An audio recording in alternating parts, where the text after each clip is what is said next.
নমস্কার আমার প্রিয় বন্ধুরা, মৈত্রী ব্লগ থেকে তোমাদের সবাইকে স্বাগত জানাচ্ছি। আজকে আমি তোমাদের কাছে নিয়ে এসেছি একটি চাইনিজ প্রিপারেশন। সেটা হলো ওয়েস্টার চাইনিজ মাশরুম। কিভাবে আমি ওয়েস্টার মাশরুমটা তৈরি করছি তোমরা নিশ্চয়ই ভিডিওটা প্রথম থেকে শেষ অবধি দেখবে। এমনকি ভিডিওটা ভালো লাগলে নিশ্চয়ই তোমরা লাইক শেয়ার সাবস্ক্রাইব করবে। পাশে যে বেল আইকন আছে সেটা প্রেস করলে তোমরা আমার অন্যান্য রেসিপিগুলো পেয়ে যাবে। এমনকি যে যে রেসিপি আমি তোমাদের কাছে দিচ্ছি সেগুলো তোমরা পেয়ে যাবে। এটা কিন্তু যেহেতু চাইনিজ প্রিপারেশন সেই জন্য এটা ফ্রাইড রাইসের সঙ্গে খেতে ভালো লাগবে, এমনকি রুটি পরোটা লুচি সবার সঙ্গে খেতে ভালো লাগবে। কিভাবে আমি তৈরি করছি রেসিপিটা তোমরা নিশ্চয়ই প্রথম থেকে শেষ অবধি দেখো। দেখলে নিশ্চয়ই তোমাদের কমেন্ট বক্সে আমি অ্যান্সার পেয়ে যাব। শুরু করছি আমি চাইনিজ প্রিপারেশন ওয়েস্টার মাশরুম। দেখো আমি এখানে 200 গ্রাম ওয়েস্টার মাশরুম নিয়ে নিয়েছি। প্যাকেটে পাওয়া যায়, এছাড়াও এমনিও বাজারে পাওয়া যায়। এই যে এই মাশরুমগুলোকে আমি প্রথমে, এখানে 200 গ্রাম মাশরুম আছে, এই মাশরুমগুলোকে আমি অল্প করে জল দিয়ে ভাপিয়ে নেব। এর সঙ্গে আমি হাফ চামচ লবণ দিয়ে দিচ্ছি, দিয়ে ভালো করে জলটা একটু গরম হয়ে যাবে।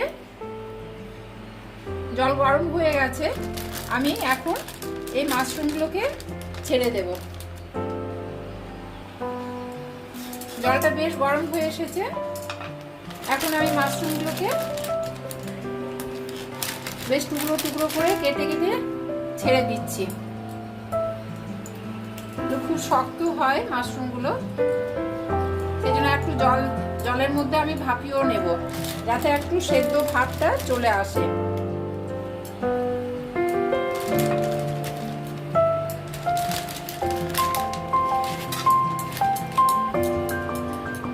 বেশ ভাপিয়ে নিচ্ছি। দেখো এখানে ওয়েস্টার মাশরুমের জন্য আমি যা যা উপকরণ নিয়েছি, এখানে আমি নিয়েছি চিংড়ি মাছ, যেগুলো ছোট ছোট চিংড়ি হয়, এই ছোট চিংড়ি, আর টমেটো, সোয়া সস 2 চামচ, টমেটো একটা বড় সাইজের, সবগুলো কিন্তু স্লাইস ভাবে কাটা আছে। এখানে আদা কুচিও নিয়েছি, বেশ স্লাইস করে কাটা আছে লম্বা লম্বা করে। গাজর নিয়েছি, গাজরগুলো লম্বা করে কাটা আছে।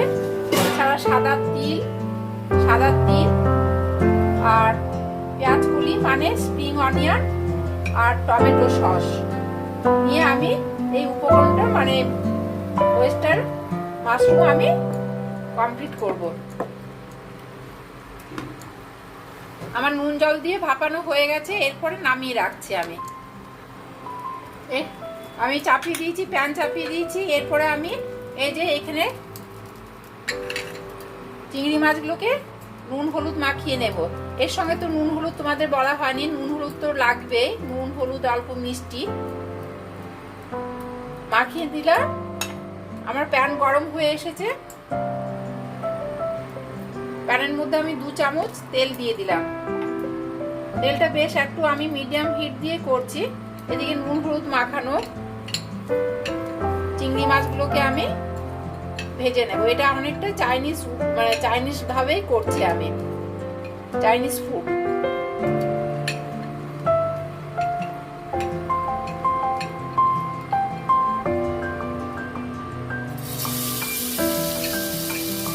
পুরো ভেজে নিচ্ছি। চিংড়ি মাছ কিন্তু বেশি ভাজা হবে না, বেশি ভাজলে কিন্তু চিংড়ি মাছ শক্ত হয়ে যায়, তাই আমি অল্প করে ভাজবো। চিংড়ি মাছগুলো বেশ ভাজা ভাজা হয়ে গেছে, এরপর আমি উঠিয়ে রাখছি। বেশি কিন্তু ভাজিনি চিংড়ি মাছ। এখানে কিন্তু চিংড়ি মাছ ভাজার তেলে আবার অল্প করে আমি 2 চামচ তেল দিয়ে দিলাম। তেলটা কিন্তু আমি রিফাইন্ড অয়েল দিয়ে করছি, যেহেতু এটা চাইনিজ প্রিপারেশন সেই জন্য আমি রিফাইন্ড অয়েল দিয়ে করছি। এখানে আমি তেল গরম হয়ে এসেছে, এর সঙ্গে স্প্রিং অনিয়নটা প্রথমে আমি দিয়ে দিলাম। 1 বাটি কিন্তু স্প্রিং অনিয়ন আছে এখানে। স্প্রিং অনিয়নটা অল্প করে ভাজা ভাজা হবে। এর সঙ্গে আমি হাফ চামচ লবণ দিয়ে দিচ্ছি। লবণ দিয়েও বেশ একটু ভাজা ভাজা করে নিচ্ছি, জাস্ট একটু ভেজে নেব, বেশি কিন্তু ভাজবো না। অন্য সবজিগুলো দেবো আমি। দেখো এখানে আমি যেগুলো মাশরুমগুলোকে অল্প ভাপিয়ে নিয়েছিলাম সেগুলো তো এমনি হয়ে আছে, এগুলোকে আমি ছাড়িয়ে ছাড়িয়ে একটা একটা করে এমনি করে সরু সরু করে করে নিচ্ছি।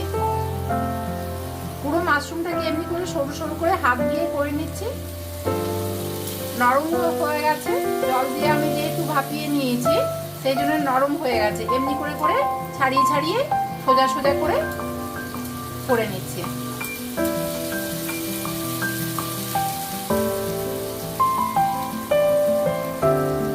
এমনি করে লম্বা লম্বা করে থাকবে এগুলো, পুরোটা আমি করছি। এর সঙ্গে আমি এই দিকতে দেখো স্প্রিং অনিয়নটা অনেকটা হয়ে এসেছে।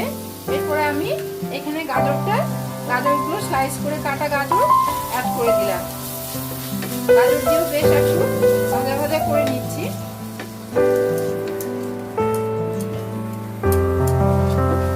আমি তোমাদেরকে মটরশুঁটিটা দেখানো বা কড়াইশুঁটি দেখানো হয়নি, এখানে আমি মটরশুঁটিও অ্যাড করব। এরপর আমি এখানে কাঁচা পাকা লঙ্কা দিয়ে দিলাম।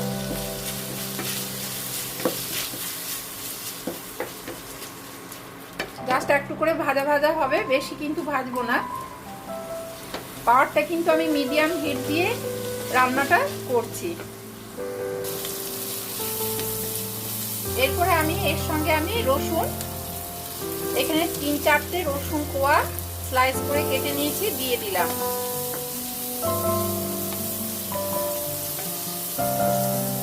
এরপর আমি আদা, এই যে আদা স্লাইস করে কাটা, 1/2 ইঞ্চি আদা স্লাইস করে আমি কেটে রেখেছিলাম, দিয়ে বেশ একটু নাড়াচাড়া করে দেব 3 সেকেন্ড।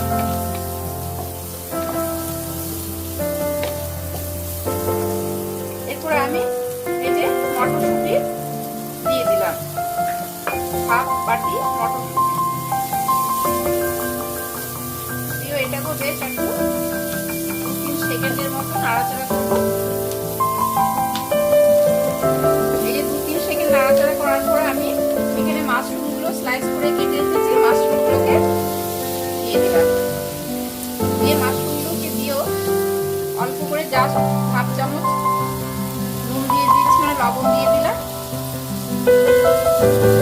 1/2 চামচ হলুদ গুঁড়ো দিয়ে একেও ভালো 5 মিনিটের মতো ভালো করে কষতে থাকবো। এখানে মাশরুমগুলো বেশ ভাজা ভাজা হয়ে যাবে আর অন্য রান্নাগুলো বেশ সেদ্ধ হয়ে যাবে। অন্য সবজিগুলো এখানে সেদ্ধ হয়ে যাবে আর মাশরুমটাও বেশ ভাজা ভাজা হবে।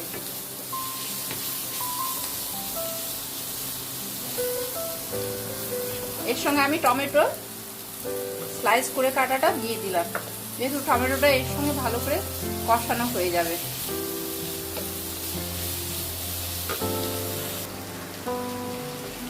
এখানে বেশ কষতে থাকি, কিন্তু আমি একটু 5 মিনিটের মতন ঢাকা দিয়ে রাখবো।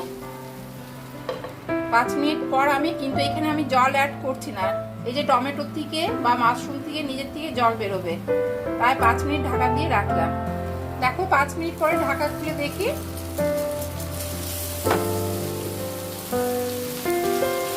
অনেকটা কিন্তু টমেটোগুলো নরম হয়ে গেছে, এমনকি মাশরুমটাও বেশ ভাজা ভাজাও হয়েছে। আমি কিন্তু জল অ্যাড করিনি, যা জল বেরিয়েছে এর মধ্যে হয়ে যাচ্ছে। এখন আমি এই চিংড়ি মাছগুলোকে, ভেজে রাখা চিংড়ি মাছগুলোকে দিয়ে দিলাম, দিয়ে ভালো করে একে নাড়াচাড়া করব। খেতে কিন্তু খুব ভালো লাগে, তোমরা নিশ্চয়ই বাড়িতে করবে। এটা যেহেতু চাইনিজ প্রিপারেশন, সেই জন্য এখানে ফ্রাইড রাইসের সঙ্গে খেতে ভালো লাগবে, আবার রুটি, পরোটা বা লুচি সবার সঙ্গে খেতে ভালো লাগবে।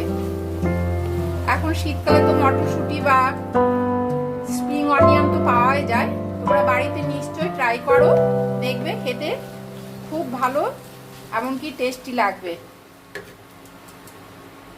এখানে আমি এই যে সোয়া সস 2 চামচ দিয়ে দিলাম।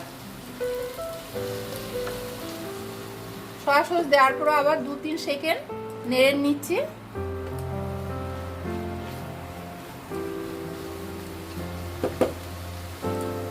এখন এখন আমি একটু ঢাকা দিয়ে রাখি, যেহেতু এখানে চিংড়ি মাছগুলো দেওয়া হয়েছে সেই জন্য আমি 2-3 মিনিট ঢাকা দিয়ে রাখলাম। 2-3 সেকেন্ড পরে আবার ঢাকা তুলে দেখি।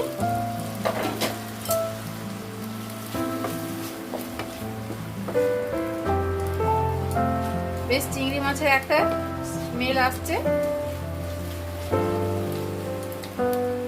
এর সঙ্গে আমি এখন এই যে টমেটো সস দিয়ে দিলাম। 2 চামচ টমেটো সস রাখা ছিল, টমেটো সস, এখানে চিলি সস 1 চামচ দিয়ে আবার ভালো করে নাড়াচাড়া করব। 2-3 সেকেন্ড আমি নাড়াচাড়া করে নিচ্ছি।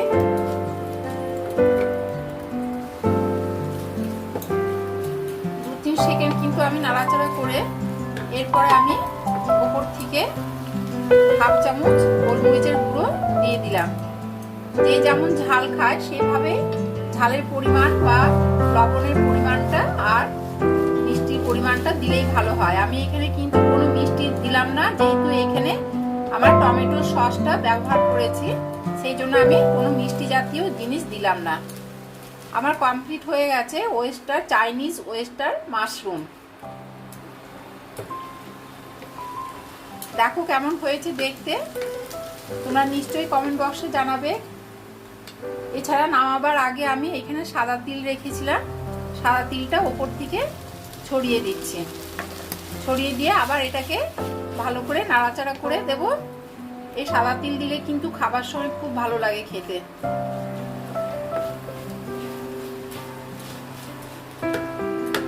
উপর থেকে আমি আবার ধনেপাতা, কুচনো ধনেপাতা রাখা আছে, এখানে আমি ছড়িয়ে দিচ্ছি।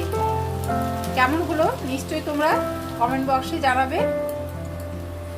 ভালো লাগলে নিশ্চয়ই তোমরা লাইক, শেয়ার, সাবস্ক্রাইব করবে। পাশে যে বেল আইকন আছে সেটা প্রেস করলে তোমরা আমার অন্যান্য রেসিপিগুলো পেয়ে যাবে। এমনকি যে যে রেসিপিগুলো আমি তোমাদের কাছে দিচ্ছি সেগুলো তোমরা নোটিফিকেশনে দেখতে পেয়ে যাবে। এরপরে আমি নামিয়ে রাখছি। দেখো আমার কমপ্লিট হয়ে গেছে চাইনিজ ওয়েস্টার মাশরুম। তোমরা নিশ্চয়ই প্রিপারেশনটা দেখেছো। ভালো লাগলে নিশ্চয়ই তোমরা কমেন্ট বক্সে জানাবে কেমন লাগলো। এছাড়াও ভালো লাগলে নিশ্চয়ই তোমরা লাইক, শেয়ার, সাবস্ক্রাইব করবে। যারা সাবস্ক্রাইব করেছে তাদেরকে আমি ধন্যবাদ জানাচ্ছি, এমনকি যারা করেনি তাদেরকে করতে আমি অনুরোধ জানাচ্ছি। আজকে এই পর্যন্ত, পরের রেসিপি নিয়ে তোমাদের কাছে আবার ফিরে আসবো। তোমরা ভালো থেকো, সুস্থ থেকো।